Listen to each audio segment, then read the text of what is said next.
السلام علیکم اسٹوڈنٹس، آپ سب کو یوٹیوب چینل پر خوش آمدید۔ اسٹوڈنٹس، آج کا موضوع مجدد الف ثانی ہے۔ جیسے کہ آپ جانتی ہیں کہ ہم مطالعہ پاکستان کا سیکنڈ چیپٹر نظریہ پاکستان کا تاریخی پہلو پڑھ رہے ہیں، تو اس کا پس منظر ہم پہلے پڑھ چکے ہیں۔ آج ہم مجدد الف ثانی کی شخصیت اور ان کے کارناموں کے بارے میں جانیں گے۔ فرینڈس، اگر آپ ہمارے چینل پر نئے ہیں تو اس کو سبسکرائب کریں اور بیل آئیکن کے بٹن کو بھی دبا دیں تاکہ جو بھی ویڈیو ہو وہ آپ تک پہنچتی رہے۔ اور اگر آپ کو کوئی پرابلم ہو تو آپ کمنٹس میں جا کر اپنی رائے کا اظہار کریں اور اپنے مسئلے کو ڈسکس کریں، تو اس کو کمنٹس میں ہی حل کر دیا جائے گا۔ اسٹوڈنٹس، آج کے لیکچر کا دورانیہ 45 منٹ یعنی 45 منٹس ہوگا۔ اسٹوڈنٹس، آپ کو یہ تو علم ہے کہ ہم جو بھی کام کرتے ہیں، جو بھی پڑھتے ہیں، اس کا ایک خاص پرپس ہوتا ہے۔ کوئی بھی چیز مقصد کے بغیر نہیں ہوتی۔ تو مطالعہ پاکستان جو ایک سبجیکٹ کے طور پر ہم پڑھتے ہیں، تو اس کے کچھ خاص آبجیکٹیو ہیں جو حاصل کرنا چاہتے ہیں اس نصاب کے ذریعے۔ اب وہ آبجیکٹیو کیا ہیں کہ اسٹوڈنٹس کو، طلباء کو پاکستان کی تاریخ، ثقافت اور تہذیب و تمدن سے روشناس کرانا، طلباء کو پاکستانی معاشرت، جغرافیہ اور سیاسیات سے آگاہ کرنا، طلباء کو پاکستانی زبانوں، ادب، فنون کے علاوہ خارجہ تعلقات سے روشناس کرانا، پاکستان کو درپیش چیلنجوں کا تفصیلی جائزہ لے کر حل کی تجاویز مرتب کرنا، طلباء میں اچھا پاکستانی اور ذمہ دار شہری بننے کا شعور پیدا کرنا، اور جو اسپیسیفک چیپٹر ہم پڑھ رہے ہیں، جو ٹاپکس آج ہم زیر بحث لائیں گے، اس کو پڑھانے کا بھی ایک خاص مقصد ہے۔ اب وہ مقصد کیا ہے کہ طلباء کو ہندوستان میں اسلامی معاشرے کے قیام و کردار سے آگاہ کرنا کہ جب پاکستان بننے سے بہت پہلے ہندوستان میں مسلمان رہتے تھے، تو اس وقت وہ کیسے ہندوستان کا معاشرہ اسلام میں کنورٹ ہوا اور ہندوستان میں اس نے اپنا کیا کردار ادا کیا، تو اس سے اسٹوڈنٹس کو آگاہ کرنا۔ پھر طلباء کو دین اسلام کی اثر انگیزی، اہمیت اور افادیت بتانا۔ یقیناً یہ اس میں بہت ہی افیکٹونیس ہوگی، جس کی وجہ سے مسلمان ہندوستان میں ہندوؤں میں سم ہوئے بغیر اپنی ایک الگ شناخت بنانے میں کامیاب ہوئے۔ تو اس کی کیا اہمیت تھی اور اس سے فائدہ کیا ہوا، اس سے اسٹوڈنٹس کو آگاہ کرنا۔ طلباء کو اسلام کی خوبیاں اور فطری مذہب ہونے سے آگاہ کرنا۔ فطری مذہب سے مراد کہ یعنی جو ہیومن نیچر کے مطابق ہوتا ہے۔ طلباء کے دلوں میں بزرگان دین کا ادب و احترام پیدا کرنا، یعنی وہ لوگ جنہوں نے اپنے وقت میں معاشرے کی خدمت کی، اس کی اصلاح کی اور اس کی ترقی میں حصہ لیا، ان کی خدمات سے آگاہ کر کے آج کل کے نوجوان کے دلوں میں ان کی اہمیت کو راسخ کرنا، تاکہ وہ بھی ان کے نقش قدم پر چل کر اسی طرح معاشرے میں بہترین کردار ادا کر سکیں۔ طلباء میں سیاسی بیداری، ملی بیداری اور قربانی کا جذبہ پیدا کرنا۔ یقیناً جب بھی کوئی بڑا کام کیا جاتا ہے تو اس کے لیے بہت زیادہ قربانی بھی دینی پڑتی ہے۔ کوئی بھی کام کوئی ایسے نہیں ہو جاتا، اس کے لیے بہت زیادہ تکلیفیں اٹھانا پڑتی ہیں۔ تو اسٹوڈنٹس کو اس بات سے آگاہ کرنا کہ وہ لوگ جنہوں نے بہت پہلے یہ کام کیا تھا، انہیں کس قسم کی مشکلات کا سامنا کرنا پڑا اور انہوں نے اس کے لیے اپنی قوم اور وطن کے لیے کیا کیا قربانی دی، تو اس سے پھر ایک شعور پیدا ہوتا ہے، ایک شوق پیدا ہوتا ہے کہ جیسے ان لوگوں نے اثار کے جذبے سے کام لیا، آج کے اسٹوڈنٹس بھی اسی جذبے سے سرشار ہوں۔ تو ہم مجدد الف ثانی کی ملی اور دینی خدمات کا جائزہ لیتے ہیں۔ مجدد الف ثانی برِ صغیر میں، یعنی ہندوستان اور پاکستان جب اکٹھا تھا تو اس کے لیے ایک ٹرم، گو کہ اسے ہندوستان بھی کہا جاتا تھا لیکن اسے برِ صغیر بھی کہا جاتا تھا۔ برِ صغیر سے مراد ایک چھوٹا بر اعظم۔ تو حضرت مجدد الف ثانی برِ صغیر میں وہ پہلے مسلمان بزرگ ہیں جنہوں نے دو قومی نظریے کا پرچار کیا، یعنی ان کی خاص افادیت یہ تھی کہ وہ پہلے شخص تھے جنہوں نے مسلمانوں کو یہ احساس دلایا کہ وہ ہندوؤں سے ایک الگ قوم ہے اور انہیں ہندوؤں کے اندر سم ہونے سے بچایا۔ اس لیے انہیں اس بات کا کریڈٹ دیا جاتا ہے کہ وہ پہلے شخص ہیں جنہوں نے سب سے پہلے یہ واضح کیا کہ ہندوستان میں ایک نہیں دو قومیں رہتی ہیں۔ پھر انہی کی سرکردگی میں یہ سلسلہ آگے بڑھا۔ اس کے بعد شاہ ولی اللہ، سر سید احمد خان اور دیگر لوگوں نے نظریہ پاکستان کی وضاحت کی، دو قومی نظریے کی وضاحت کی، اور پھر برصغیر میں مختلف ادارے اسی نظریے کے بنیاد پر قائم ہوئے اور کئی تحریکیں اس نظریے کے پرچار کے لیے وجود میں آئیں۔ تو اس بات کا کریڈٹ جو ہے وہ مجدد الف ثانی کو جاتا ہے کہ جنہوں نے سب سے پہلے دو قومی نظریے کی بنیاد رکھی اور اسی دو قومی نظریے کو لے کر پاکستان کی تخلیق ہوئی۔ مجدد الف ثانی 15 جون 1564 کو سرہند میں پیدا ہوئے، یعنی ہندوستان کا یہ ایک علاقہ تھا۔ ان کا نام مبارک احمد اور لقب بدر الدین تھا۔ اپنی ابتدائی تعلیم، اس زمانے میں کوئی ادارے نہیں ہوتے تھے، یا تو مدرسے ہوتے تھے یا لوگوں کا اپنا خاص ایک حلقہ ہوتا تھا جس میں وہ تدریس کا کام سر انجام دیتے تھے۔ تو ان کے اپنے والد مخدوم عبد الواحد سے ہی انہوں نے اپنی بنیادی تعلیم جو ہے وہ حاصل کی۔ ان کے والد ایک بہت بڑے عالم دین تھے اور ان کا سلسلہ نسب حضرت عمر فاروق سے جا کر ملتا ہے۔ 1599 میں مجدد الف ثانی نے خواجہ باقی باللہ کے ہاتھ پر بیعت کی اور سلسلہ نقش بندیہ میں شامل ہو گئے۔ یہ صوفیہ کے کچھ خاص گروہ تھے جن میں نقش بندیہ، چشتیہ اور مختلف صوفیہ سے یہ سلسلہ چلا، تو یہ نقش بندیہ میں شامل ہوئے۔ اور جب انہوں نے اپنے بزرگ خواجہ باقی باللہ کے ہاتھ پر بیعت کی تو اس وقت انہوں نے ان کے بارے میں فرمایا تھا کہ شیخ احمد ایک ایسا چراغ ہوگا جس سے ایک جہاں منور ہوگا۔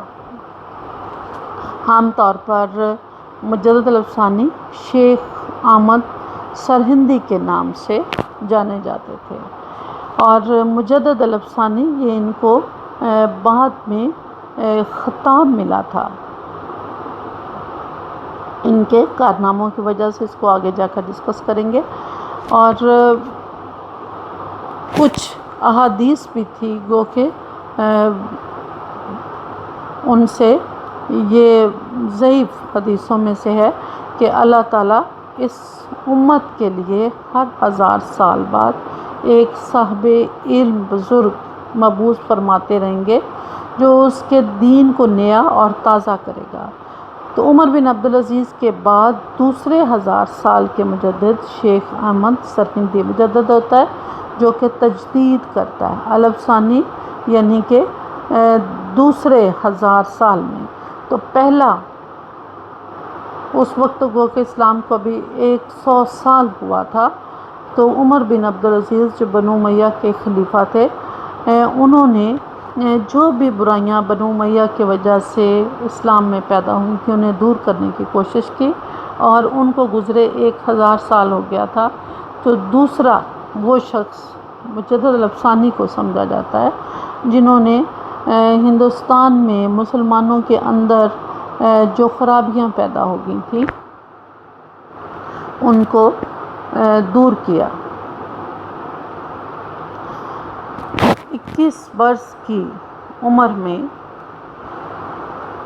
مجدد الف ثانی نے تمام اس زمانے کے جو مروجہ علوم تھے ان سے بہرہ ہو کر وہ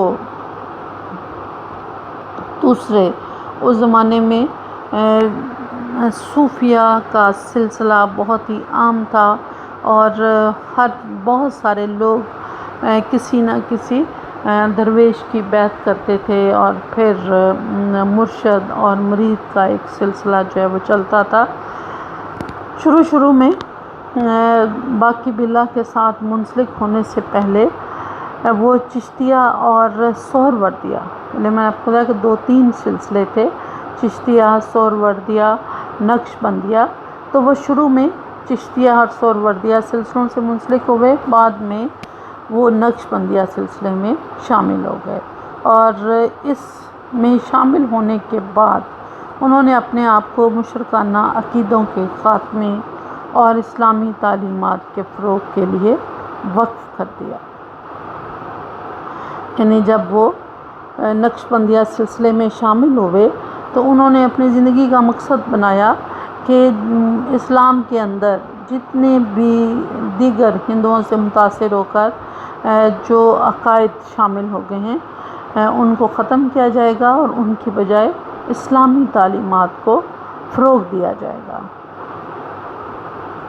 جب ہم مجدد الف ثانی کی ملی خدمات کا جائزہ لیتے ہیں تو انہوں نے بڑا ہی وسیع کام کیا، اسلام کی تبلیغ کی، الحاد کے خلاف جہاد کیا، بھکتی تحریک کو ختم کرنے کی اور مسلمانوں کو اس سے الگ کرنے کی کوشش کی، مسلم معاشرے کی اصلاح کی، ہندو جاریت کا مقابلہ کیا، دین الہی کی مخالفت کی، اکبر کی غلط پالیسی کی مخالفت کی، اسلامی قوانین کو ریوائز کرنے کی کوشش کی، وہ علماء جو اس وقت کے عقائد سے متاثر ہو رہے تھے ان کی مخالفت کی، نظریہ وحدت الوجود کی مخالفت کی، اور اس کے مقابلے میں ایک نیا نظریہ وحدت الشہود لے کر آئے۔ انہوں نے تصوف کی اصلاح کی، بدعت کا خاتمہ کیا، 2 قومی نظریہ پیش کیا، مسئلہ قضاء قدر کو بیان کیا، جہانگیر کے سجدہ تعظیمی کی مخالفت کی، توحید خالص کا تصور دیا، اور عمرہ کی اصلاح کی۔ یقیناً یہ کارناموں کی فہرست جو ہے وہ بہت ہی طویل اور متاثر کن ہے۔ مجدد الف ثانی کی کچھ فرضی تصاویر گو کہ ان کو ہم ایگزیکٹ تو نہیں کہہ سکتے، وہ آپ دیکھ سکتی ہیں۔ مجدد الف ثانی نے جو برصغیر کے مسلمانوں کی پہلی خدمت کی وہ تھی اسلام کی تبلیغ۔ اسلام کو مجدد الف ثانی کے دور میں برصغیر میں ایک اہم مذہب کا درجہ مل چکا تھا، یعنی ہندوؤں کے مقابلے میں اسلام ایک بہت بڑی تعداد کا مذہب تھا، لیکن ملک کے سیاسی، معاشرتی اور ثقافتی حالات نے اسلام کے اندر نئی سوچ کو جنم دیا تھا۔ جب بھی حالات بدلتے ہیں تو کچھ چیزیں بھی بدل جاتی ہیں۔ تو جب جلال الدین محمد اکبر مغلیہ تخت پر بیٹھا تو وہ اس کی سوچ اور افکار کہ ہندوستان کو متحد کیا جائے۔ تو اگر ہندوستان کو جغرافی طور پر متحد کرنا تھا تو پھر اس نے ایک متحدہ قومیت کا تصور بھی پیش کیا کہ ہندو اور مسلم میں کوئی فرق نہیں ہے اور دونوں ایک ہی قوم ہے جو کہ ہندوستانی ہیں۔ اسلام کی منفرد اور خالص شکل کو بگاڑنے کی اس کو ایک سازش سمجھا گیا اور یہ جانا گیا کہ دین اسلام چونکہ اپنی عروج کو پہنچ چکا ہے، لہٰذا دشمن جو ہے وہ اس کو نقصان پہنچانا چاہتے ہیں، اس کو کمزور کرنا چاہتے ہیں، اور ہندوؤں نے برصغیر میں جتنے بھی مذاہب آئے تھے ان سب کو اپنے اندر سم کر لیا تھا۔ تو مسلمانوں نے یہ محسوس کیا کہ ہندو اس طرح سے اسلام کو اپنے اندر سم کرنے کی ایک متحدہ قومیت کے ذریعے کوشش کر رہے ہیں۔ اب قریب تھا کہ برصغیر کی مسلم حکومت یعنی مغلیہ حکومت ہندوؤں کے ساتھ مل جاتی۔ مطلب ثانی نے ان تمام حالات کا جائزہ لیتے ہوئے اسلام کے دفاع میں ایک پوری مہم چلائی۔ دشمن اسلام فتنوں کو روکا اور ان کا زور جو تھا وہ توڑ دیا، اور زور اس طرح سے توڑا کہ مسلمانوں کو اس کے قریب نہیں جانے دیا۔ متحدہ قومیت کا تصور ابھرا، مسلمانوں کو اس تصور سے مجدد الافسانی نے الگ رکھا۔ لہٰذا اس بات پر تحقیق کرنے والے محققین متفق ہیں کہ اگر اس وقت مجدد الافسانی مقابلے پر نہ اترتے تو 350 سال پہلے ہی اسلام کا برصغیر سے نشان مٹ جاتا، یعنی اسلام کو اگر ہندوستان میں کسی نے زندہ رکھا ہے تو وہ مجدد الافسانی تھے۔ مجدد الافسانی نے الحاد کے خلاف بھی جہاد کیا۔ الحاد یعنی الحاد پرستی جس میں لوگ مذہب سے دور ہو جاتے اور کسی بھی مذہب کے پیروکار نہیں رہتے، ملحد ہو جاتے ہیں۔ تو جب انسان بعض اوقات ایسا بھی ہوتا ہے کہ جب وہ ایک مذہب کو چھوڑتا ہے تو وہ کسی دوسرے مذہب کی طرف نہیں جاتا، بلکہ وہ یہ فیصلہ کرتا ہے کہ نہ تو میں اس مذہب پر کاربند رہوں گا نہ کسی اور پر، تو وہ ملحد ہو جاتا ہے۔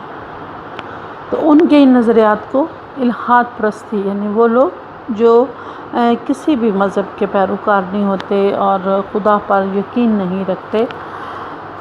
تو جب مجدد الافسانی ہندوستان میں ابھی وہ پرورش ان کی ہو رہی تھی، بڑے ہو رہے تھے، انہوں نے آنکھ کھولی، تو اس دور میں ہندوؤں نے کچھ ایسی تحریکیں شروع کیں کہ عام لوگ متحدہ قومیت اور وطنیت کے جذبوں کو قبول کر کے اسلامی روایات سے دور جا رہے تھے۔ اسلام کی صفوں میں ایسے لوگ آ رہے تھے جو کہ غیر اسلامی روایات کو اسلام کا رنگ دے رہے تھے اور اسلام کی حقیقی شکل بگاڑنے میں وہ مصروف تھے۔ مسلمانوں کو اسلام سے بدظن کرنے کے لیے کئی قسم کے طریقہ کار جو تھے وہ اختیار کیے جا رہے تھے، اس میں فلسفہ نمایاں تھا،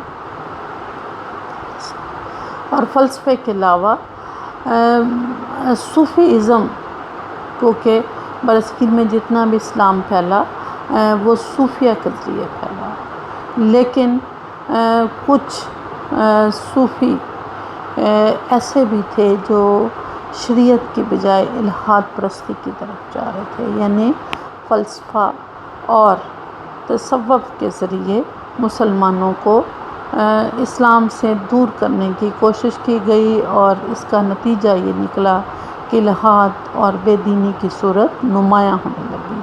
ایسے میں مجدد الافسانی نے اس چیلنج کو قبول کیا اور الحاد کی جتنی بھی طاقتیں تھیں وہ سب کے ساتھ ٹکرا گئے۔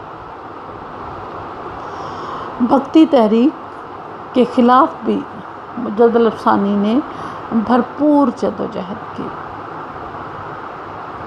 جنوبی ہندوستان کے ایک ہندو فلسفی رامانج نے بھکتی تحریک کا آغاز کیا تھا۔ اس تحریک کو قبول کرنے میں رامانند کا بہت بڑا ہاتھ تھا۔ اس تحریک کے ایک اور رہنما بھکت کبیر، جو کہ بہت ہی جنہوں نے شہرت پائی، اس کے بانی سے بھی زیادہ، یعنی بھکتی تحریک کے جو بانی تھے رامانج، ان سے کہیں زیادہ بھکت کبیر نے برصغیر میں مساوات اور رواداری کے اصولوں کو متعارف کروا کے بھکتی تحریک کو بڑا ہی مقبول کیا۔ اب ان بھکتوں سے قریبی رابطے بڑھانے اور صلح آتشی کے ساتھ رہنے کا درس بھی دیا، یعنی ہندو اور مسلم میں ان کو ایک ساتھ دونوں باہم صلح کریں اور پیار محبت سے ہندوستان میں رہیں۔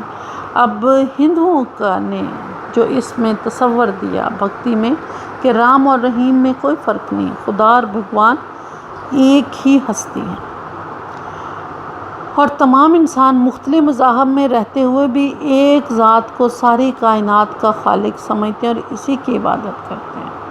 یعنی بھکتی تحریک میں یہ تھا کہ آپ کسی بھی خدا کو مانتے ہیں، کسی بھی مذہب کے پیروکار ہیں، لیکن چونکہ سب کا خدا ایک ہے، ایک ہی رب ہے جس کی سب پوجا کرتے ہیں، تو اسی ایک رب کے چھتری تلے، سائے تلے تمام لوگ اکٹھے رہ سکتے ہیں، کہ رحیم بھی خدا ہے اور رام کا لفظ بھی جو ہے وہ بھی خدا کے لیے، جس طرح مسلمان رحیم کا لفظ استعمال کرتے ہیں، ہندو اس کے لیے رام کا لفظ استعمال کرتے ہیں۔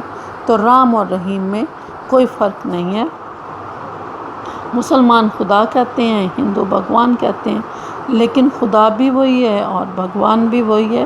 تو اس طرح ثابت کیا کہ دونوں کا رب ایک ہے، اس میں کوئی زیادہ فرق نہیں ہے، اور سارے لوگ جتنے بھی انسان ہیں ان کا تعلق کسی بھی مذہب سے ہو، وہ باہم پیار محبت سے ایک دوسرے کے ساتھ رہ سکتے ہیں۔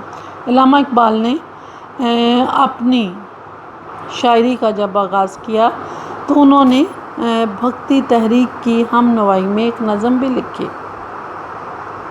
نیاش والا، اور یہ بھکتی تحریک کے اثرات بڑے گہرے مرتب ہو رہے تھے۔ مسلمان اپنی سادگی میں پریت اور محبت کے جو پجاری تھے، جو ان کو شوگر کوٹڈ کر رہے تھے، یعنی زہر دے رہے تھے، اب اس بات کے قریب تھے کہ مسلمان واقعی رام اور رحیم کو ایک جانتے ہوئے خدا اور بھگوان کو ایک ساتھ اکٹھے جمع کر لیں۔ یہ تحریک ہندوستان میں بہت ہی زیادہ مقبول ہوئی، اور چونکہ اس میں رواداری اور مساوات کا درس دیا گیا تھا، لہذا لوگ اس سے بہت زیادہ متاثر ہوئے، حتیٰ کہ علامہ اقبال جیسے شخص بھی اس سے متاثر ہو گئے۔ لیکن مجدد ثانی نے ہندوؤں کی یہ سازش جو وہ بھکتی تحریک کی صورت میں کر رہے تھے، اس کو بے نقاب کیا اور مسلمانوں کو باور کرایا کہ اس تحریک کا مقصد بھی اسلام کو ہندو مت میں ضم کرنا ہے۔ یعنی جب بظاہر ہندو مسلمانوں کو اپنے اندر ضم نہ کر سکے، تو اس کا اگلا جو انہوں نے حل نکالا وہ کچھ ایسی تحریکیں تھیں جس کے ذریعے کم از کم مسلمانوں کو ہندوؤں کے بہت قریب کیا جائے۔ تو ہو سکتا ہے کہ یہ تحریک کامیاب ہو جاتی، لیکن مجدد ثانی نے مسلمانوں کو اس تحریک سے دور رکھا۔ انہوں نے مسلم معاشرے کی اصلاح بھی کی۔ برصغیر میں اسلام قبول کرنے والے نو مسلم، یعنی وہ لوگ جو ہندو سے مسلمان ہوتے تھے، نیا اسلام، نو مسلم ان لوگوں کو کہا جاتا ہے جو کہ نئے مسلمان ہوتے ہیں، کسی اور مذہب سے اسلام کی طرف آتے ہیں۔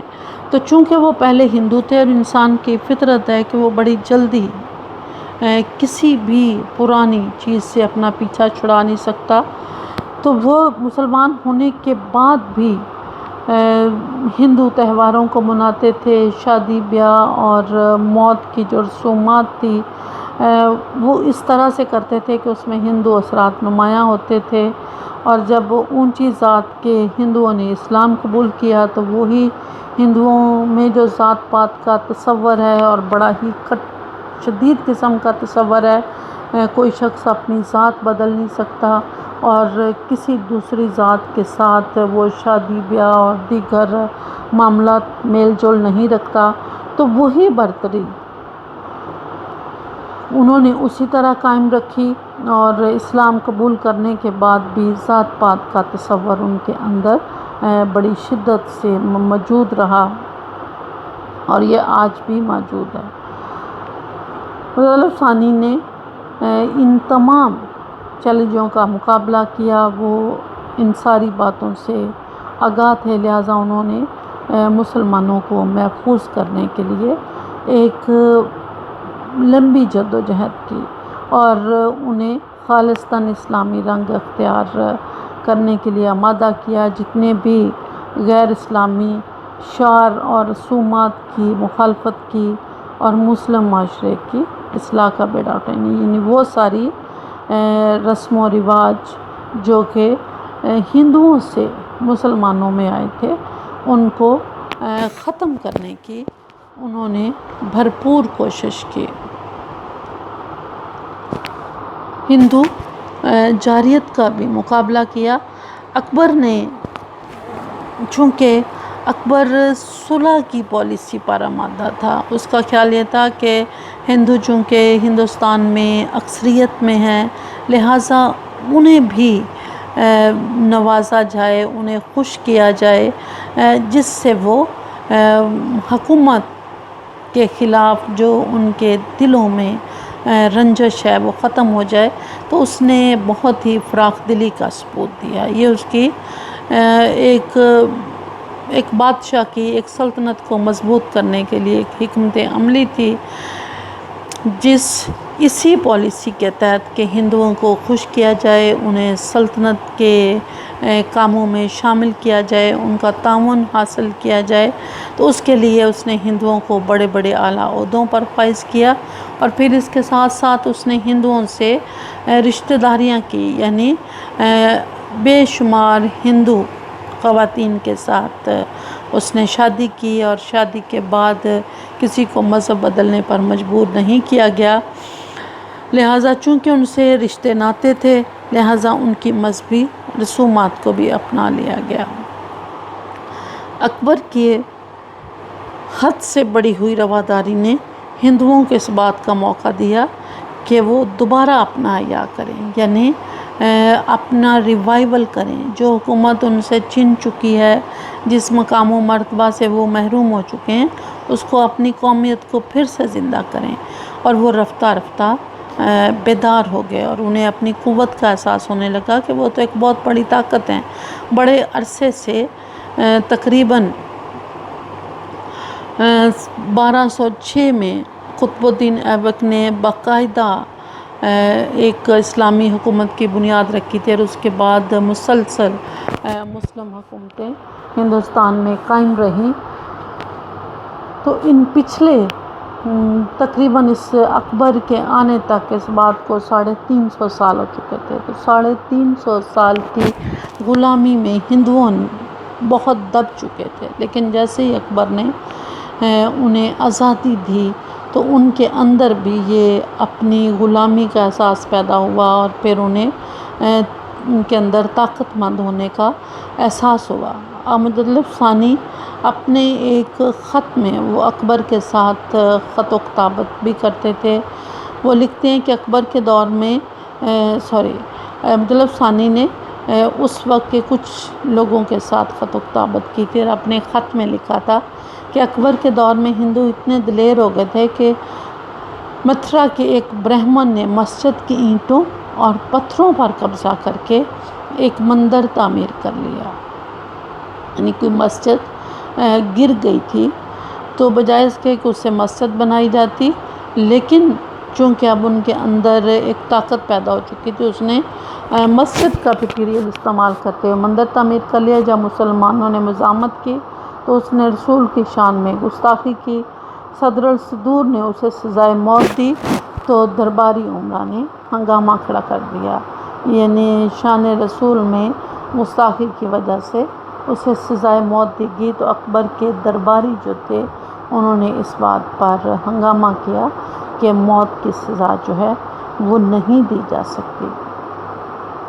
تو اس ساری صورتحال کا مقابلہ کرنے کے لیے مطلب ثانی نے عوام، عمرا اور علماء میں احساس بیدار کیا اور انہیں ہدایت کی کہ وہ ہندوؤں کی مجالس میں بیٹھنے سے گریز کریں، دین الہی کی مخالفت۔ اکبر نے جہاں ہندوؤں کے معاملے میں آزاد خیالی کا ثبوت دیا، ایک لبرل اور سیکولر حکومت قائم کرنے کی کوشش کی جس میں وہ کافی حد تک کامیاب رہا، لیکن وہ اس سے ایک قدم اور آگے بڑھ گیا۔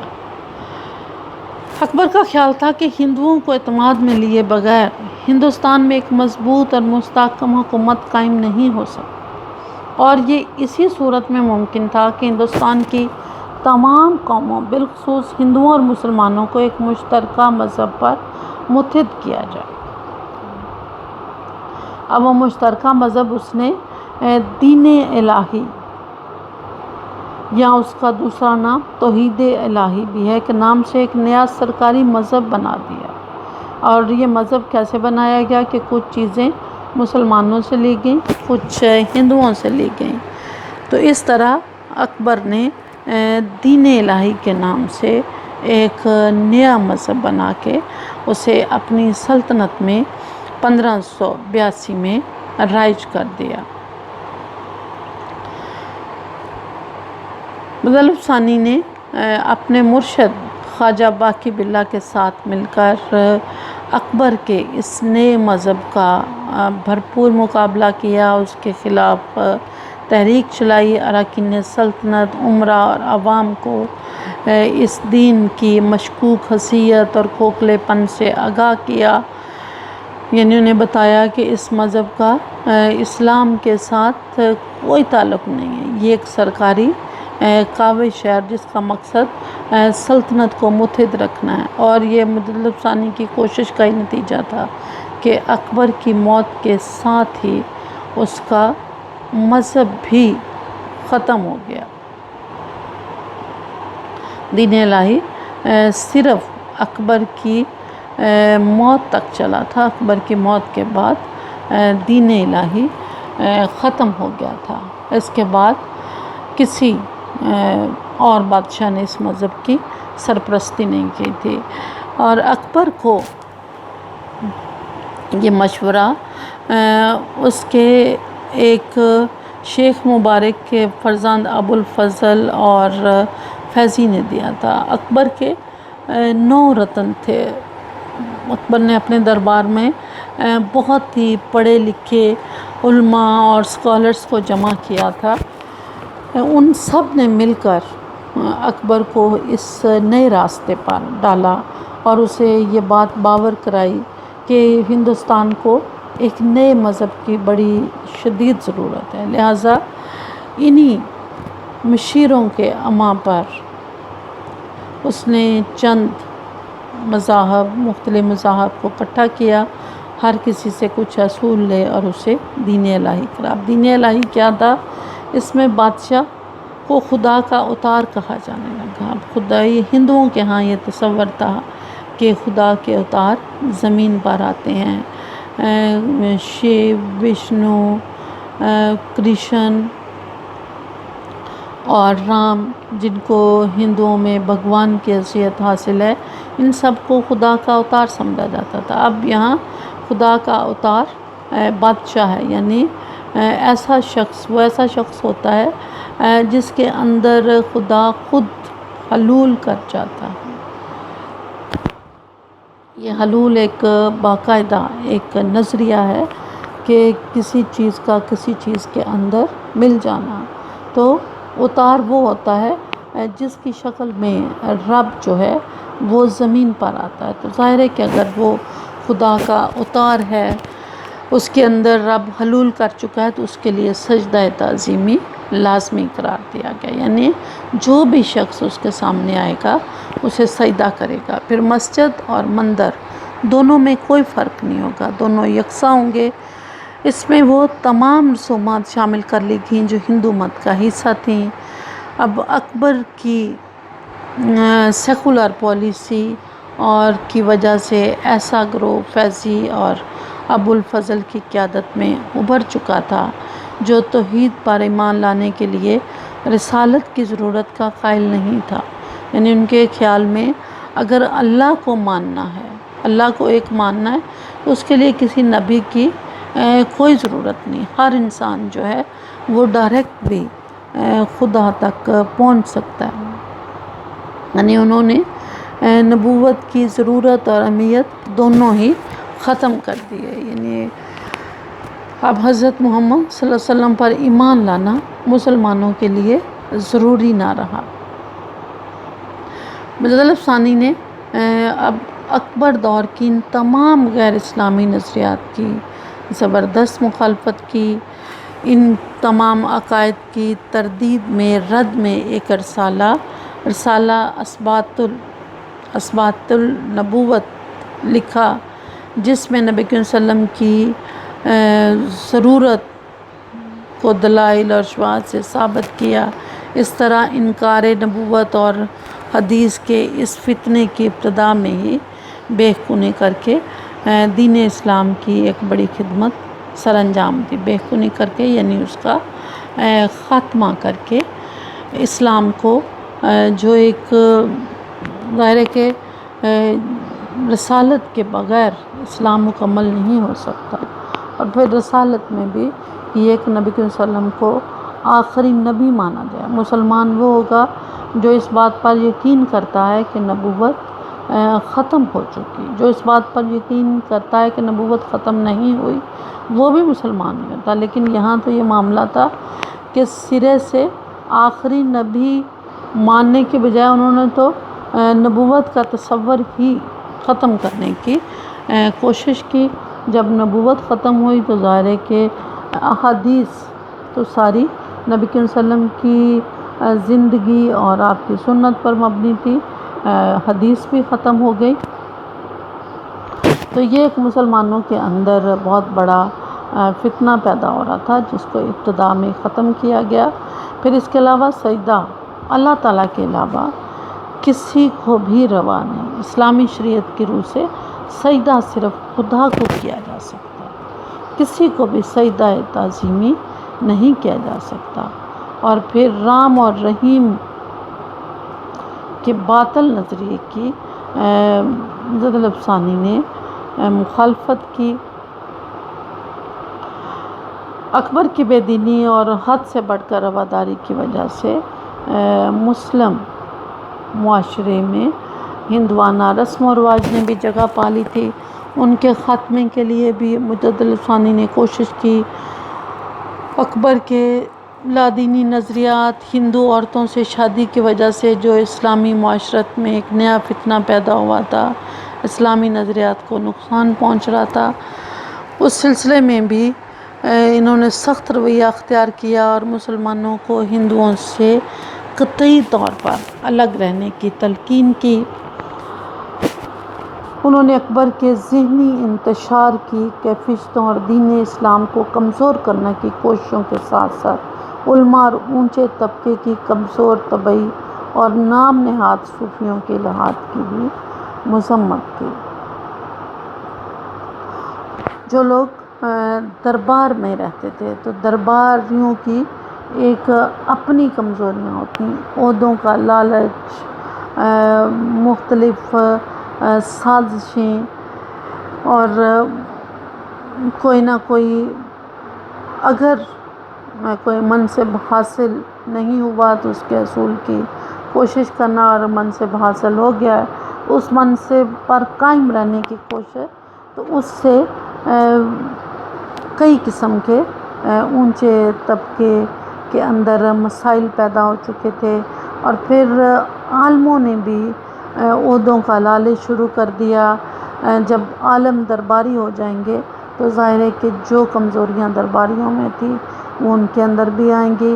اور پھر صوفیزم میں کچھ ایسے بھی صوفیہ تھے جو شریعت کو ضروری اور لازمی نہیں سمجھتے تھے اور شریعت کا انکار کرتے تھے.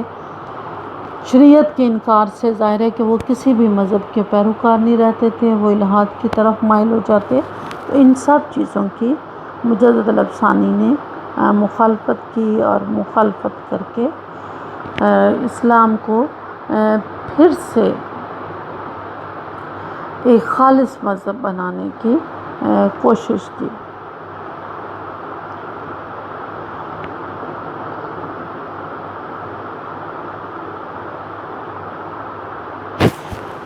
اکبر کی غلط پالیسی کی مخالفت ہم پیچھے بھی بڑی ہی ڈیٹیل میں پڑھ چکے ہیں کہ اکبر نے ہندوؤں کی خوشنودی حاصل کرنے کے لیے خود کو کامل طور پر ہندوستانی بنا لیا تھا. یعنی اب وہ مسلمان ہونے کے بجائے خود کو ہندوستانی کہتا تھا. اس نے ہندوؤں کی طرح کا لباس پہنا، پیشانی پر تلک لگانا شروع کیا، اپنے محل میں ہندو بیویوں کو خوش کرنے کے لیے مندر تعمیر کروائے. جتنے بھی شرعی ٹیکس تھے، جزیہ جو کہ غیر مسلموں سے وصول کیا جاتا تھا، اس کو منسوخ کر دیا.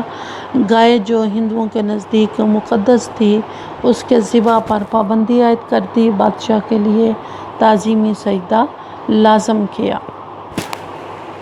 تو یہ تمام امور جو تھے ان کی مجدد طلب ثانی نے بھرپور مخالفت کی.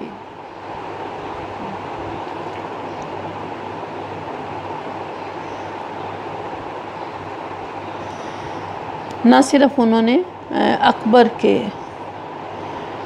نئے احکامات کی مخالفت کی، نئے طریقوں کی مخالفت کی، اسلامی قوانین کی بحالی کی بھی کوشش کی. اکبر کے اقدامات نے برصغیر میں اسلامی شعائر کو جو ناقابل تلافی نقصان پہنچایا تھا. اگر اس فتنے کا مجدد طلب ثانی بر وقت تدارک نہ کرتے تو چند برس کے اندر ہی کہا جاتا ہے کہ ہندوستان سے اسلام کا نام و نشان مٹ جاتا. مسلمان ہوتے تو صحیح، لیکن وہ کسی نہ کسی گروہ میں سم ہو چکے ہوتے. مجدد طلب ثانی نے تبلیغ اور حق گوئی کے ذریعے جہانگیر کو اسلامی قوانین کی بحالی اور ترویج شریعت پر مجبور کیا. جہانگیر جلال الدین اکبر کے بعد اس کا بیٹا تھا، اس کا جانشین بنا تھا. لہٰذا اکبر نے دین الہی کے ذریعے جو بھی کوششیں کی تھی، مجدد طلب ثانی نے اکبر کی موت کے بعد اس کے بیٹے کو مجبور کیا کہ پرانے کا دین الہی کو ختم کرے، پرانے قوانین کو بحال کرے اور شریعت کو پھر سے لاگو کیا جائے. تو جہانگیر نے پھر سکھوں پر کلمہ طیبہ لکھوایا، گائے کے ذبیحہ پر پابندی ختم کر دی، ہندوؤں پر شرعی ٹیکس جزیہ از سر نو عائد کر دیا. سن ہجری دوبارہ یعنی مسلمانوں کا جو کیلنڈر تھا اسے پھر سے رائج کیا. ہندوستان میں جو مساجد اکبر کے دور میں شہید کی گئی تھیں انہیں دوبارہ تعمیر کیا گیا. شراب جو کہ اسلام میں حرام ہے، اس پر اکبر کے دور میں پابندی ختم ہو گئی تھی، وہ پابندی عائد کی گئی. نئی مساجد کی تعمیر اور اشاعت اسلام کے احکامات جاری کیے گئے. اس طرح مجدد طلب ثانی کی کوششوں سے حکومت کا رخ کفر سے اسلام کی طرف پھر سے موڑ دیا گیا. علماء سو کی اصلاح. اکبر کے عہد میں دین الہی کو جو نقصان پہنچا تھا اس کی ذمہ داری طلب ثانی اس وقت کے علماء پر ڈالتے تھے. علماء سو یعنی وہ علماء، وہ عالم جو دنیا پرستی اور جاہ طلبی کی وجہ سے قرآن و حدیث کو نظر انداز کر کے غلط عقائد پھیلاتے تھے. اپنے ذاتی اور سیاسی مقاصد کے حصول کی خاطر بادشاہوں کو باطل نظریات کی ترغیب دیتے تھے. یعنی علماء سو سے مراد وہ تمام درباری عالم تھے جنہوں نے اکبر کو دین الہی کا مشورہ دیا تھا اور اکبر کو غلط عقائد اختیار کرنے کی طرف راغب کیا تھا. تو ان سب کی، جہاں اکبر کی انہوں نے مخالفت کی تھی، ان سب لوگوں کی بھی بھرپور مخالفت کی کہ ان لوگوں نے اپنے ذاتی مقاصد کی خاطر بادشاہ کو اس طرف مائل کیا، اس کو ترغیب دی اور اسلام پسند درباری علماء کو تلقین کی کہ وہ بادشاہ کو ایسے علماء سو کی صحبت سے دور رکھیں. اور آپ نے علموں کو ہدایت کی کہ وہ آخرت کی فکر کریں اور لوگوں کو پیغمبر اسلام کی تعلیمات پر عمل پیرا ہونے کی تلقین کریں. یعنی بجائے اس کے کہ وہ دین الہی اور باطل عقائد کی طرف مائل ہوں، وہ عالم جو دربار میں رہتے ہوئے بھی علماء سو سے مختلف تھے، اکبر کے باطل نظریات کی مخالفت کرتے تھے، ان کو تلقین کی کہ وہ بادشاہوں کو ایسے عالموں کی صحبت سے دور رکھیں اور ساتھ ساتھ عوام کو بھی اس بات کی تلقین کریں کہ وہ اپنی آخرت کی فکر کریں اور نبی کریم صلی اللہ علیہ وسلم کی تعلیمات پر عمل پیرا ہوں. مسلم صوفیہ کے اندر ایک نظریہ بڑی شدت سے فروغ پا رہا تھا، وہ تھا وحدت الوجود کا نظریہ. یہ صوفیہ کا قائم کردہ ایک فلاسفیکل تھاٹ تھا اور خدا کے تصور کو وحدت الوجود کے نظریے میں بیان کرنے کی کوشش کی گئی تھی. بنیادی طور پر ہم کہہ سکتے ہیں کہ وحدت الوجود یہ ایک فلسفہ تھا جس میں خدا کی ذات کو مختلف طریقوں سے بیان کیا گیا. تو یہ فلسفہ وحدت الوجود کا بنیادی طور پر مجدد ثانی کے نزدیک اور بے شمار دیگر علماء کے نزدیک اسلامی تعلیمات کے منافی تھا. لہٰذا اس نظریے کی بھرپور مخالفت مجدد ثانی نے کی. وحدت الوجود کا مطلب یہ تھا کہ کائنات کی ہر شے میں خدا کا وجود ہے، لہٰذا تمام مظاہر، فطرت، آگ، پانی، درخت، پتھر، سورج، چاند دراصل خدا کی عبادت کی. یعنی کہ آپ کسی بھی چیز کی عبادت کر لیں تو آپ اس چیز کی عبادت نہیں کر رہے ہوں گے، آپ در حقیقت اللہ کی عبادت کر رہے ہوں گے. یہ نظریہ ہندوؤں کے نظریے کے بہت ہی قریب تھا. یعنی اگر ہندو بتوں کی پوجا کرتے ہیں تو وہ بتوں کی پوجا تو نہیں کرتے، وہ تو در حقیقت اس خدا کی پوجا کرتے ہیں جس نے سب کچھ بنایا. اگر کوئی لوگ آگ کی پوجا کرتے ہیں، ایسا گروہ مجوسی، وہ آتش پرست تھے، آگ کی پوجا کرتے تھے. کچھ لوگ مظاہر فطرت، چاند، سورج، ستاروں کی پوجا کرتے تھے، ان کو سائبین کہا جاتا تھا. کچھ لوگ درختوں کی پوجا کرتے تھے. تو ان سب کی پوجا کرنے والے لوگوں کو یہ تصور تھا کہ وہ چونکہ اللہ تعالیٰ ہر ایک چیز میں موجود ہے، کوئی ایسی کائنات کی چیز نہیں جس میں رب موجود نہیں ہے. اور یہ مسلمانوں کا بھی عقیدہ ہے کہ اللہ تعالیٰ ہر جگہ حاضر ہے، دیکھ رہا ہے، ہر ایک چیز میں موجود ہے، حتیٰ کہ اللہ تعالیٰ انسان کی شہرک سے بھی زیادہ قریب ہے. تو انہی ساری چیزوں کو ایک اور مختلف نظریے میں کنورٹ کیا گیا کہ اگر اللہ تعالیٰ ہر چیز میں موجود ہے تو کسی بھی چیز کی پوجا کر لی جائے تو گویا رب کی پوجا ہو جائے گی. بندہ اور خدا ایک دوسرے سے جدا نہیں، یعنی خدا اور انسان ایک ہی ہیں، دونوں ایک دوسرے سے الگ نہیں. یہ حلول کے نظریے کے بہت ہی قریب تھا، جس میں اللہ یا بہت بڑے بڑے مقدس انسان کسی اور جسم میں آ کر مل جاتے ہیں تو وہ بھی مقدس ہو جاتا ہے. یہ نظریہ اس کے بہت ہی قریب تھا. اللہ تعالیٰ دریا ہے تو انسان قطرہ، اور دریا اور قطرہ جب وہاں مل جاتے ہیں تو دریا بن جاتا ہے. حق کو ہر گوشے میں تلاش کرنے والوں کے نزدیک تمام مذاہب کی اصل ایک ہی ہے۔ رام اور رحیم میں کوئی فرق نہیں، یہ ایک ہی ہستی کے دو نام ہیں۔ تو وہی جو بنیادی طور پر بھکتی تحریک کا نظریہ تھا کہ رام اور رحیم میں کوئی فرق نہیں، ہر مذہب اللہ تعالیٰ کے پاس سے آتا ہے، ہر مذہب کے پیروکار جو ہیں وہ سچے ہیں۔ تو اس طرح اسلام کی پوری بنیاد ہی اگر یہ بات مان لی جائے کہ ہر مذہب کے پیروکار سچے ہیں تو پھر کسی مذہب کی ضرورت ہی باقی نہیں رہتی۔ سابقہ مذہب کوئی بھی مذہب اختیار کر لیا جائے سارے ہی ٹھیک ہیں۔ تو اس نظریے کو بھی یعنی وحدت الوجود کے نظریے کی بھی جو مسلمانوں کے اندر صوفیہ کے ذریعے یعنی وہ صوفیہ جن کو مرزا طلب ثانی سمجھتے تھے کہ لوگوں کو الہاد پرستی کی طرف مائل کر رہے ہیں، ان کے ذریعے یہ نظریہ بہت زیادہ پھیلا، اور اس کو باطل سمجھتے ہوئے مرزا طلب ثانی نے اس کی بھرپور مخالفت کی، لوگوں کو رام اور رحیم کا فرق بتایا، اور اس فرق کو بتا کر مسلمانوں کو ہندوؤں کے اندر جذب ہونے سے بچایا۔ اس نظریہ وحدت الوجود کے مقابلے میں مرزا طلب ثانی اپنا ایک نظریہ وحدت الشہود لے کر آئے تھے۔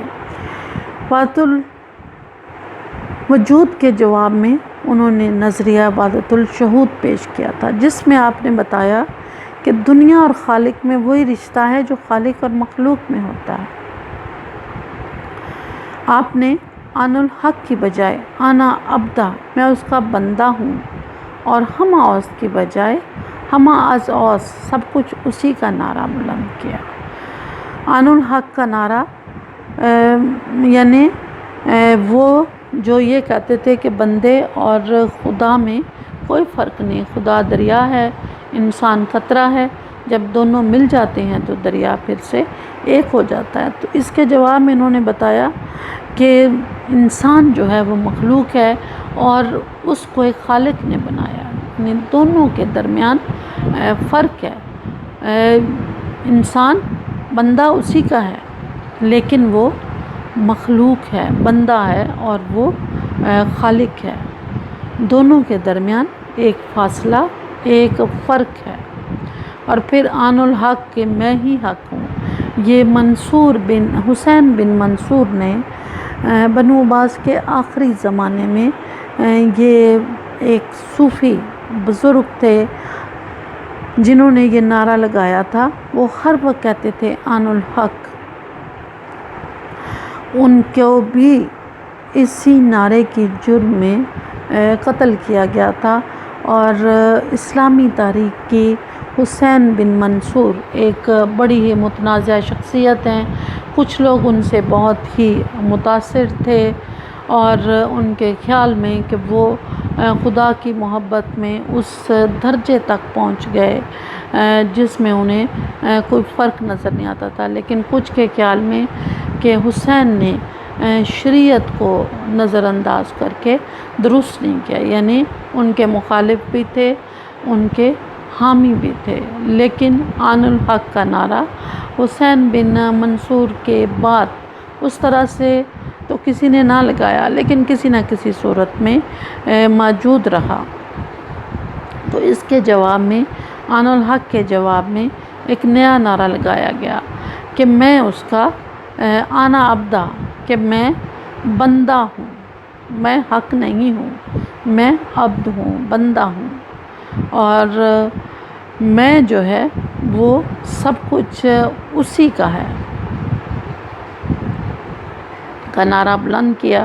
اس طرح وحدت الشہود کے فلسفے نے خالق اور مخلوق کے وجود کو الگ الگ قرار دے کر خالق کی قوت اور برتری ثابت کی، یعنی نظریہ وحدت الوجود میں خالق اور مخلوق باہم ایک ہی ہیں، اس میں کوئی فرق نہیں، لیکن وحدت الشہود میں خالق خالق ہے اور مخلوق مخلوق ہے، دونوں کے درمیان فرق ہے، خالق بنانے والا ہے، مخلوق وہ جو ہے جو تخلیق ہوئی، خالق ایک بے پناہ طاقتور ہستی ہے جس نے اس پوری کائنات کو بنایا اور اس کے نظام کو چلا رہا ہے، اور مخلوق اس کے مقابلے میں کمزور بھی ہے اور بے بس ہے، اور اس کی مرہون منت ہے، اور تمام اختیار خالق کے پاس ہے۔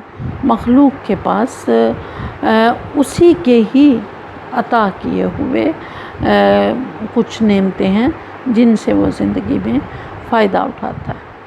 تو اس طرح وحدت الشہود میں خالق برتر ہوا اور مخلوق اس کی مرہون منت ہوئی، لیکن وحدت الوجود میں دونوں میں زیادہ فرق روا نہیں رکھا جاتا۔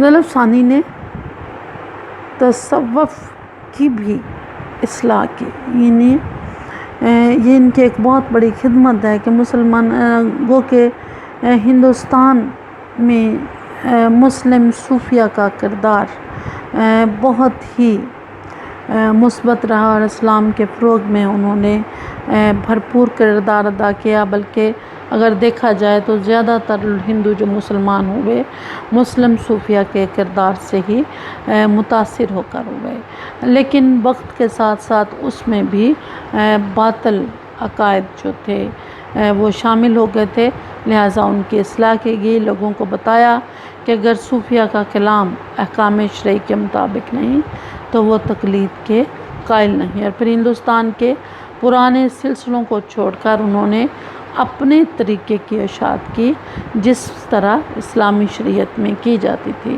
ان میں سادہ عبادات پر زور دیا گیا، اور طریقہ سنت یعنی سنت نبوی سے ہٹ کر جو عبادتیں اور ریاستیں کی جاتی تھیں ان کو ڈینائی کیا۔ اصل میں صوفی ازم میں ریاست پر بہت زور دیا جاتا تھا، یعنی دن رات عبادت میں مصروف رہنا، مختلف قسم کی میڈیٹیشن کرنا، مشقیں کرنا، روزے رکھنا، تو یہ عبادات ایک حد سے بڑھ گئیں، پورا دن پوری رات عبادات میں مصروف رہنا۔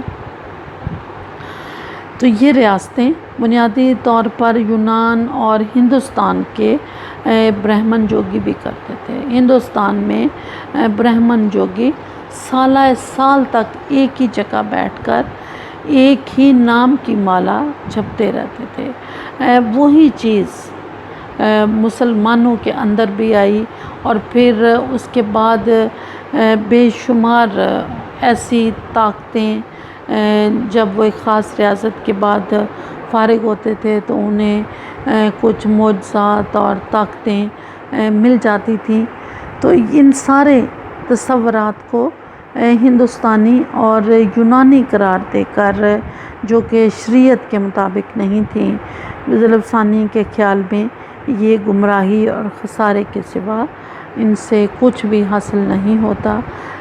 جو بھی شریعت نے عبادات کا تعین کیا ہے انہوں نے مسلمانوں کو اس بات پر فوکس کیا کہ وہ اپنا دھیان صرف انہی عبادات پر لگائیں جو کہ ان پر لازم کی گئیں۔ اس کے علاوہ جو بدعتیں مسلمانوں کے اندر پیدا ہو گئی تھی ان کو بھی ختم کیا۔ سنت اور بدعت ایک دوسرے کی ضد ہیں۔ بدعت وہ چیز ہوتی ہے جو مذہب میں نئی شامل کی جاتی ہے، ایک کی بقا دوسرے کی فنا ہے، اور سنت وہ ہے جس پر نبی صلی اللہ علیہ وسلم نے اپنی زندگی میں عمل کیا۔ تو ظاہر ہے کہ اگر کوئی نئی چیز شامل کی جائے گی تو وہ ایک دوسرے کی ضد بنے گی۔ سنت کا زندہ کرنا بدعت کو ختم کرنا تھا۔ اکبر کی وجہ سے ہندو نوازی جو اس نے ہندوستان کے ہندوؤں کی اور ہندوؤں کے ساتھ خاص پیازی کا ثبوت دیا، اس کی وجہ سے مسلمانوں کے اندر بھی ہندوانہ رسم و رواج شامل ہو گئے، یہاں تک معاملہ ہو گیا کہ اسلام اور ہندو مت میں تمیز کرنا مشکل ہو گیا۔ لوگ ماتھے پر ہندوؤں کی طرح تلک لگانے لگے، حتیٰ کہ شادی میں نکاح کے بعد پھیرے بھی لیے جاتے تھے۔ تو اس طرح جب ہندوانہ رسمیں مسلمانوں کی زندگی کا حصہ بن گئی تو دونوں میں فرق کرنا مشکل ہو گیا۔ تو آپ نے لوگوں کو تلقین کی کہ وہ رسول کی اطاعت میں سنت کو اپنائیں، اور صوفیہ جو نام نہاد پیر ہیں اور ان کے لیے شیخ کی اصطلاح بھی، یعنی اپنے مرشد اپنے پیر کے لیے شیخ کی اصطلاح بھی استعمال کی جاتی تھی۔ اپنے پیروں اور اس طرح کے شیخوں سے جو بدعتیں وہ رواج ہندوستان میں دے رہے ہیں، جن بدعتوں کو، ان سے وہ اپنے آپ کو دور رکھیں۔ دو قومی نظریہ اور مجدد الافسانی۔ برصغیر کے پیچھے بھی ہم نے ذکر کیا کہ پہلے شخص ہیں جنہوں نے دو قومی نظریے کا پرچار کیا، اور اسی دو قومی نظریے کی بنیاد پر مسلمان اپنے لیے ایک الگ وطن حاصل کرنے میں کامیاب ہوئے۔ آپ نے مسلمانوں کو ان تمام حالات میں یہ ذہن نشین کروایا کہ یعنی اکبر کی پالیسیوں کی وجہ سے ہندو مت اور اسلام جو ایک دوسرے کے اندر ضم ہو رہے تھے، ہندو اور مسلمان میں کوئی فرق نہ رہا، رام اور رحیم ایک ہو رہے تھے، سنت کی جگہ بدعت فروغ پا رہی تھی۔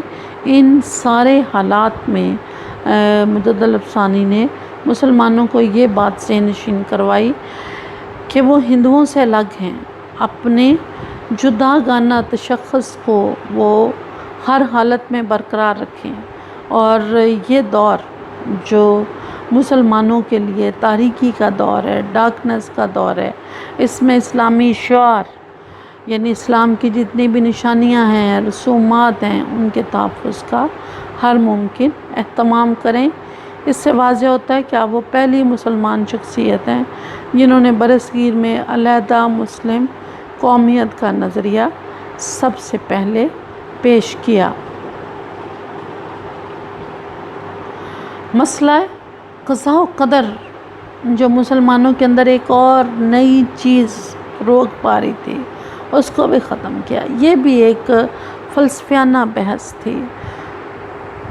اسلام شروع میں بہت ہی سادہ مذہب تھا، لیکن آہستہ آہستہ جب عربوں نے دیگر علاقوں کو فتح کیا اور مسلمانوں کے اندر فلسفے نے فروغ پایا، تو کچھ نئی بحثیں بھی شروع ہوئیں، جس میں جو سب سے بڑی بحث اور سب سے آغاز میں ہی اسلام میں جس مسئلے کو زیر بحث لایا گیا فلسفیانہ طریقے سے، وہ ہے مسئلہ قضاء و قدر۔ اب مسئلہ قضاء اور قدر کیا تھا کہ بعض لوگوں کا یہ خیال ہے کہ انسان اپنے افعال میں مختار ہے، ہر طرح سے وہ خود مختار ہے، اور بعض بندے کے فعل کو اللہ تعالیٰ کی طرح منسوب کرتے تھے۔ یعنی عام طور پر جب کوئی بھی بات ہو جائے تو کہا جاتا ہے کہ اللہ کی مرضی ایسے تھی، اگر اللہ کی مرضی نہ ہوتی تو یہ نہ ہوتا۔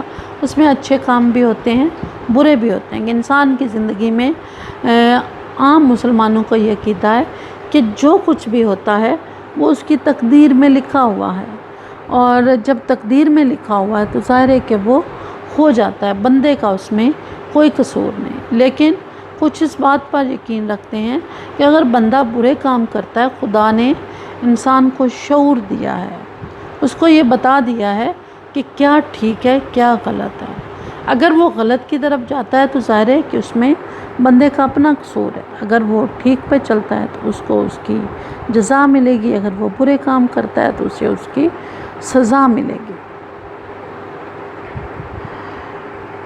اب ایک نقطہ نظر جن کے نزدیک افعال خواہ برے ہوں یا اچھے، حقیقی طور پر بندوں کے نہیں، بندے جو کچھ کرتے ہیں حقیقت میں انہیں اس کے لیے استطاعت یا اختیار حاصل نہیں ہے۔ یعنی بندہ جو بھی کام کرتا ہے وہ اللہ کی مرضی سے کرتا ہے، بندے کا تو کسی کام میں کوئی اختیار ہی نہیں۔ جیسے کہ درخت ہوا کے ہلانے سے ہلتا ہے، یعنی اگر ہوا نہیں چلے گی تو درخت نہیں ہلے گا۔ اسی طرح انسان بھی مجبور ہے، جو اللہ کا حکم ہوتا ہے وہی ہو جاتا ہے۔ اب ایک گروہ جو یہ کہتا تھا کہ سب کچھ بندے کے اپنے ہاتھ میں، اور دوسرا گروہ یہ کہتا تھا کہ بندہ بالکل بے بس ہے۔ تو دونوں کے درمیان افراط و تفریط پیدا ہو گئی۔ اب جو گروہ یہ کہتا تھا کہ ہر بات کی سزا، ہر برے کام کی سزا ملے گی، تو باقاعدہ ایک مسلمانوں کے اندر مامون رشید کے دور میں ایک گروہ پیدا ہوا تھا معتزلہ کے نام سے، جس کا یہ کہنا تھا کہ اگر سب کچھ خدا خود کرتا ہے تو پھر سزا اور جزا کس بات کی؟ وہ روز قیامت کو کیا اپنے لکھے ہوئے کا امتحان حساب انسان سے لے گا؟ یعنی جو اس نے بندے کی تقدیر میں لکھ دیا بندے نے کر دیا۔ تو ان کا خیال یہ تھا کہ یہ غلط ہے۔ یہ بنیادی طور پر یہ نظریہ قدر قضا کے مقابلے میں جو قدر کا نظریہ تھا، اس کو جبر و قدر کا نظریہ بھی کہتے ہیں، کہ جبر کا نظریہ جس میں سب کچھ بندہ اللہ کی مرضی سے کرتا ہے، اور قدر جس میں وہ اپنی مرضی سے کرتا ہے۔ تو معتزلہ جبر کے مقابلے میں قدر کا نظریہ لے کر آئے تھے کہ بندہ سب کچھ اللہ کی مرضی سے نہیں کرتا، بندے کو صرف رب نے شعور عطا کیا ہے، اپنے شعور سے کام لے کر وہ اپنے لیے زندگی کا راستہ خود چنتا ہے۔ خدا نے بندے کو بتا دیا کہ آگ میں جاؤ گے تو جل جاؤ گے، پانی میں دریا میں چھلانگ لگاؤ گے تو ڈوب جاؤ گے۔ اب بندے کی مرضی ہے کہ وہ آگ میں کود جائے یا دریا میں چھلانگ لگا دے۔ خدا نے اس کے اندر یہ حس پیدا کی ہے جو اسے بتا دیتی ہے کہ تم اس کے اندر گئے تو تم مارے جاؤ گے۔ لہٰذا ان کا خیال یہ تھا کہ سب کچھ بندہ اپنی مرضی سے کرتا ہے۔ تو اس طرح دونوں ہی اپنی ایک پیک پر چلے گئے، جس سے افراط و تفریط ختم ہو گئی، یعنی میانہ روی ختم ہو گئی۔ مطلب ثانی نے ان دونوں نظریات میں اعتدال کا راستہ اختیار کیا۔ ان کے نزدیک انسان کی کوشش اور جد و جہد اس کی خود مختاری کے پیش نظر بڑے کمالات کی آئینہ دار ہے، اور اس کے افعال اور اختیار پر ہی جزا سزا کا فیصلہ ہوگا۔ یعنی انسان بے شمار چیزوں میں اس کی جو جد و جہد وہ زندگی میں جو کوشش کرتا ہے وہ بھی بڑی ہی قابل قدر ہے، اور اس کوشش کے دوران اس سے کچھ کام پر اس کا اختیار ہے، کچھ پر اس کا اختیار نہیں ہے۔ تو جن پر اس کا اختیار نہیں ہے، ظاہر ہے کہ اس سے کوئی حساب کا، اگر وہ اس کا پیدائش پر کوئی اختیار نہیں، اس کا موت پر کوئی اختیار نہیں، اس کا حادثات پر کوئی اختیار نہیں، لیکن جن چیزوں میں وہ اختیار رکھتا ہے ان کا حساب کتاب اس سے ضرور ہوگا، اور یہی اللہ تعالیٰ کا حکم بھی ہے۔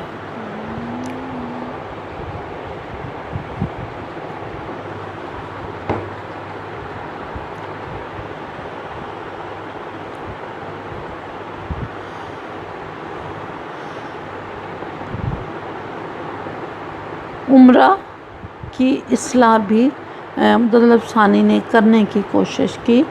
عمرہ وہ امیر لوگوں کا گروہ یا درباریوں کا گروہ جو اکبر کی پالیسی کے زیر اثر تھے، اور اس کے زیر اثر رہتے ہوئے وہ اسلام کی سچائی کو، اس کی حقانیت کو بھول چکے تھے۔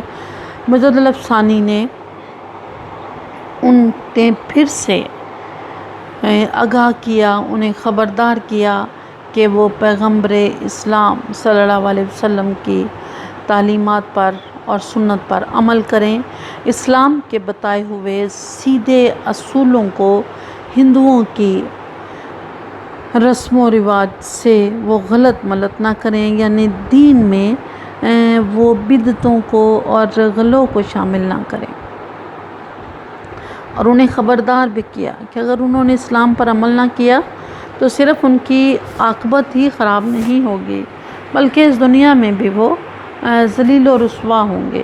ان کوششوں کی وجہ سے ان عمرا کو جو کہ گمراہ ہو چکے تھے، اسلام کے صحیح راستے پر لگایا، اور انہی عمرہ کی وجہ سے اکبر کی مذہبی پالیسی میں تبدیلی آئی اور اسلام کا دوبارہ سے ہندوستان میں احیا ہوا۔ غالب ثانی نے توحید خالص کا تصور بھی ہندوستان کے معاشرے میں پھر سے پیش کیا۔ اکبر کے دین الہی نے مسلمانوں میں جو برے اثرات ڈالے تھے ان میں وحدت ادیان کا تصور بھی تھا۔ وحدت ادیان سے مراد کہ تمام جو دنیا کے دین ہیں، مذہب ہیں، ان کی بنیاد ایک ہے، اور وہ مذہب کہاں سے آتے ہیں؟ اللہ تعالیٰ کے پاس سے۔ لہٰذا اگر کوئی رام کو مانتا ہے تو تب بھی کوئی مسئلہ نہیں، کوئی رحیم کو مانتا ہے تو تب بھی کوئی مسئلہ نہیں۔ یعنی یہ بھی بھکتی تحریک کا ہی اثر تھا کہ مسلمانوں کے ہاں اللہ تعالیٰ کو جو ایک ماننے کا تصور تھا اس میں بھی کافی خرابی آئی تھی۔ لہٰذا اس نظریے کی بھی اصلاح کی گئی اور مسلمانوں کو بتایا گیا کہ رام اور کرشن یہ وہ دو شخصیتیں ہیں جن کی ہندو پرستش کرتے ہیں۔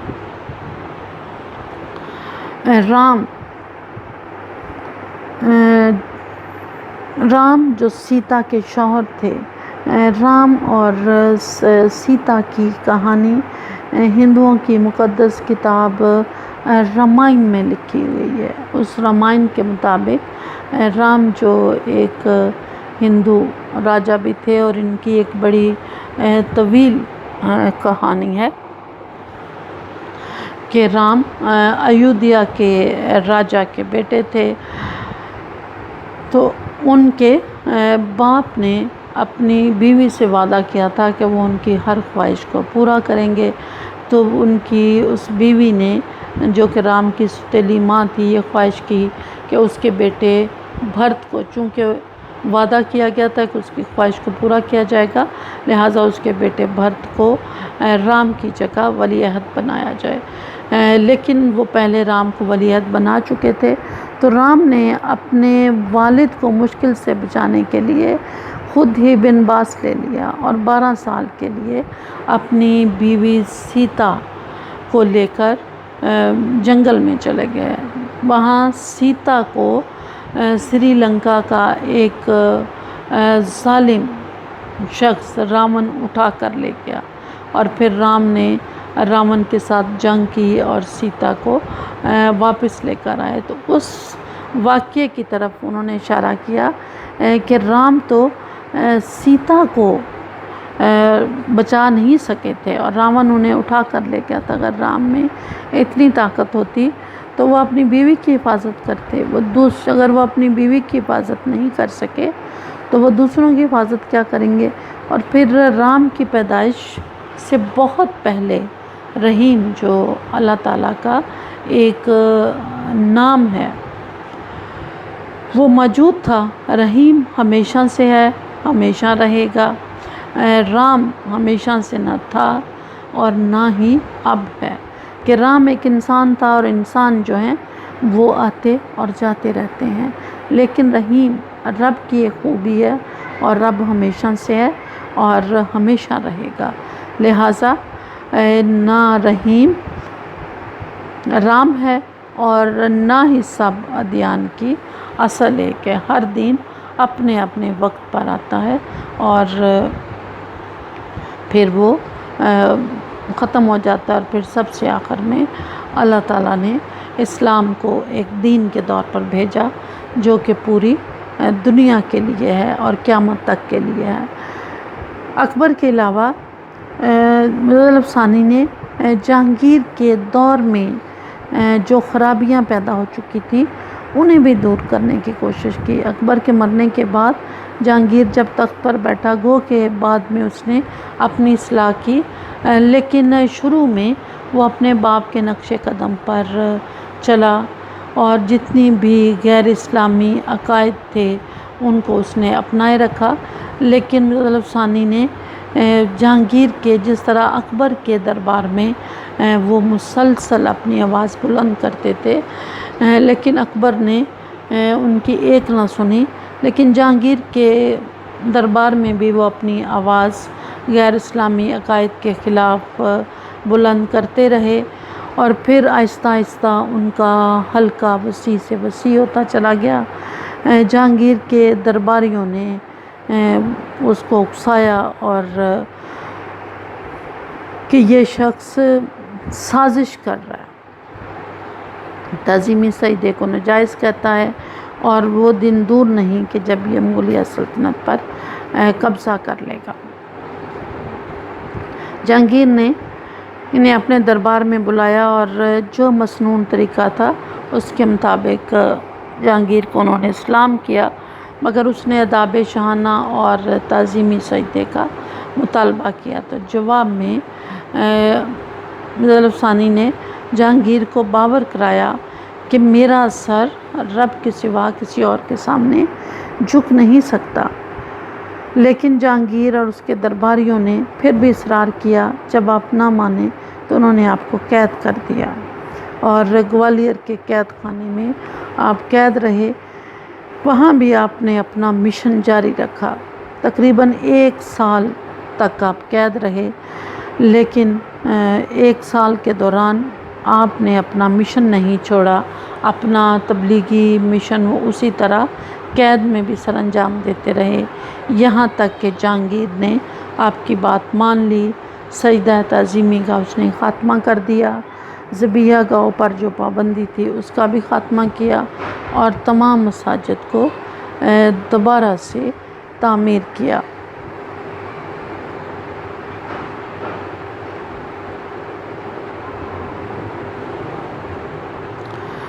مظفر ثانی کی اگر تمام کوششوں کو ہم مختصراً بیان کریں، اور ان کی سب سے بڑی کوشش یا ان کا سب سے بڑا کارنامہ جس میں جو انہوں نے سر انجام دیا وہ تھا 2 قومی نظریے کی بنیاد رکھنا، اسلامی تشخص کا تحفظ کرنا، اس کی حفاظت کرنا۔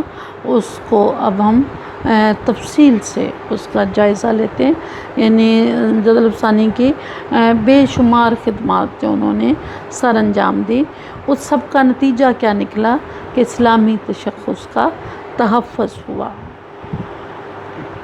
یہ ان کا بہت بڑا کارنامہ ہے کہ مغلیہ دور میں مسلم معاشرے کی وحدت اور اسلامی تشخص اور اسلامی قومیت کی برقراری کے لیے انہوں نے عظیم جدوجہد کی، اپنے آپ کو اس کے لیے وقف کیا، اور ہندوؤں کے جو مشرکانہ عقیدے اسلام میں شامل ہو گئے تھے اور غلط قسم کے جو فلسفے شامل ہو گئے تھے اس سے اسلام کو پاک کیا۔ انہوں نے ثابت کیا کہ ہندو مت اور دین اسلام 2 مختلف دین ہیں، ان کے درمیان کوئی سمجھوتا نہیں ہو سکتا، دونوں مذاہب ایک نہیں ہیں، دونوں میں بہت زیادہ فرق ہے، اور یہ فرق زمین اور آسمان جتنا ہے، اور ان دونوں مذاہب کے درمیان جو وسیع اور ناقابل عبور خلیج حائل ہے، اس سے کسی بھی نظریے، بے بنیاد تصورات اور فلسفوں کی بنیاد پر ختم نہیں کیا جا سکتا۔ یعنی کوئی بھی فلسفہ لے آئیں، دونوں کے درمیان بہت زیادہ فرق ہے، اور کوئی فلسفہ بھی اس فرق کو ختم نہیں کر سکتا۔ بنیادی طور پر وحدت الوجود کا وہ فلسفہ جس کا اوپر ہم نے ذکر کیا، اس کے بانی محی الدین ابن عربی تھے، اور اس فلسفے کے مقابلے میں وہ اپنا وحدت الشہود کا نظریہ اور فلسفہ لے کر آئے تھے، جو اسلام سے بہت ہی قریب تر تھا اور نبی کریم صلی اللہ علیہ وسلم کی تعلیمات اور سنت کے مطابق تھا۔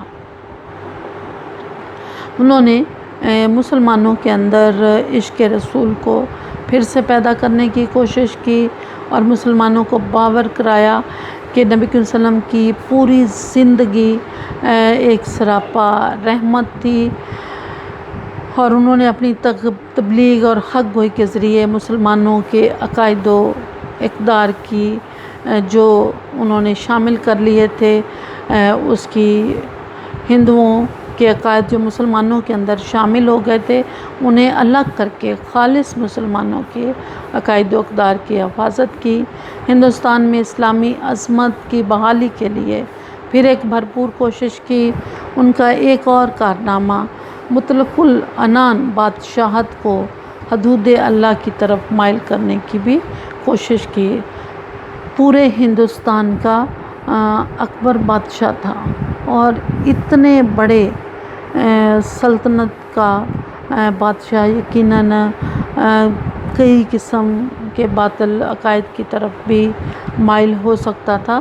تو وہ جو عقائد یعنی ایک حدود اللہ کو توڑنے کی طرف جو بادشاہ مائل تھے، جہانگیر کی رہنمائی اور اصلاح کر کے انہوں نے اسے اللہ کی طرف مائل کرنے کی کوشش کی، اور جو خط انہوں نے لکھے وہ مسلمانوں کی آج بھی رہنمائی کرتے ہیں۔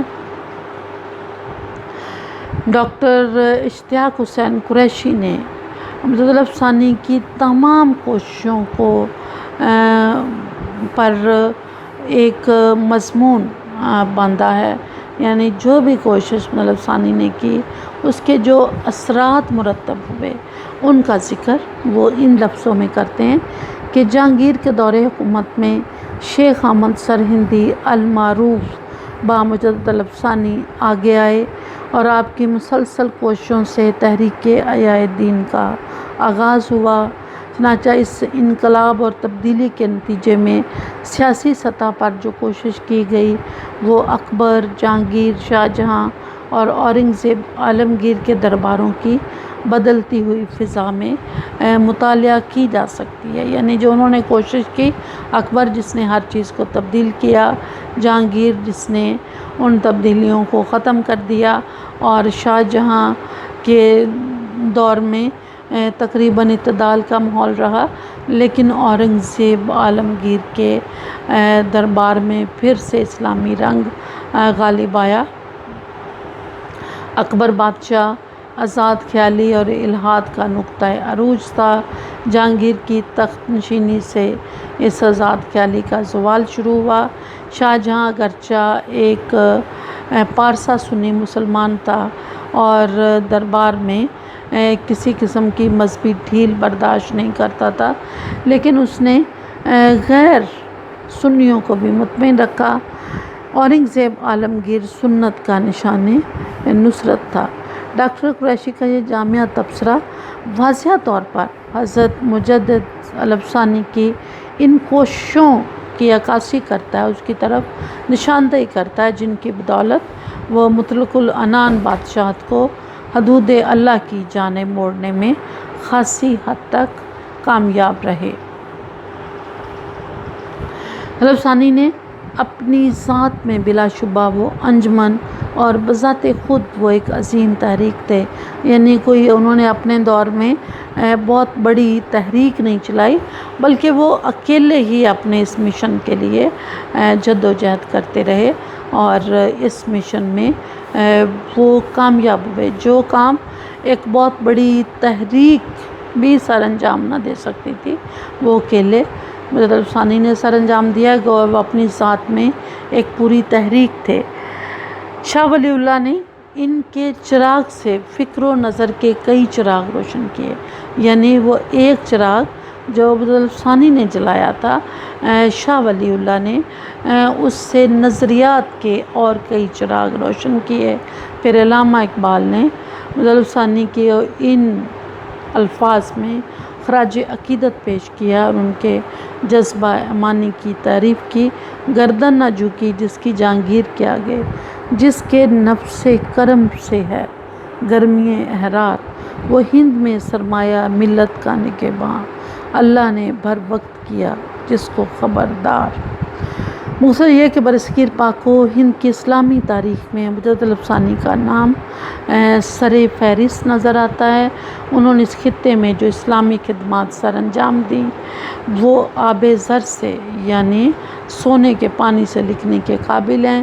وہ اس سرزمین پر پہلے شیخ طریقت تھے جنہوں نے غیر مسلموں کے جارحانہ مذہبی حملوں کا نہ صرف قوت اور کامیابی کے ساتھ مقابلہ کیا بلکہ خود مسلمانوں کے اندر بعض نئے فرقوں کے پیدا کردہ غلط نظریات کا جادو بھی توڑا اور دین خالص کی اشاعت کی اور متحدہ قومیت کے نظریے کو رد کیا۔ انہوں نے ہندوستان کی سرزمین میں ہندو مسلم مسئلے کا حل یہ پیش کیا تھا کہ مسلمانوں کے لیے ان کا دین اور کفار کے لیے ان کا دین، یعنی دونوں میں کسی قسم کا کوئی امتزاج نہیں ہو سکتا۔ 10 دسمبر 1624 کو طلب ثانی کی وفات ہوئی۔ سرہند شریف میں ان کا مقبرہ آج بھی موجود ہے۔ احیاء اسلام کے لیے اپنی عظیم خدمات کی وجہ سے وہ اپنے اصل نام شیخ احمد سرہندی کی بجائے مجدد طلب ثانی کے لقب سے زیادہ مشہور ہوئے، جس کا مطلب ہے دوسرے 1000 سال کے لیے دین کی تجدید کرنے والا۔ یہ ان کا مقبرہ ہے جو سرہند میں موجود ہے۔ طلب ثانی کی خدمات کے اثرات کیا مرتب ہوئے؟ طلب ثانی کی کوششوں سے دین الہی، وحدت الوجود اور وحدت ادیان جیسے باطل نظریات کا خاتمہ ممکن ہوا۔ آپ نے اسلام کی تبلیغ، شریعت کی پابندی کے لیے اہم خدمات سر انجام دیں۔ جہانگیر کے سیدہ تعظیمی درباری سازشوں اور ہندوؤں کی سازشوں کو بے نقاب کرتے ہوئے ان کا خاتمہ کیا۔ آپ نے بدعت اور غیر اسلامی اور رسوم و رواج کے خاتمے کے لیے بھی اہم کردار ادا کیا۔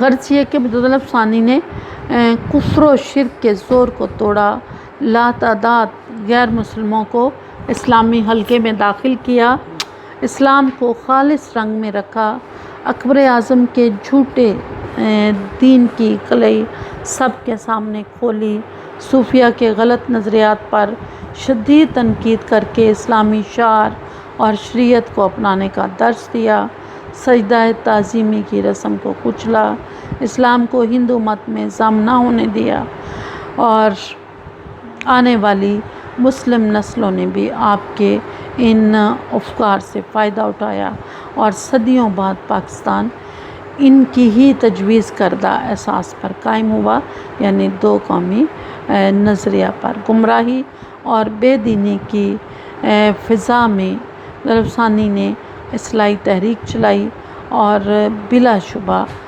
وہ ہندوستان کے ایک برد مومن تھے۔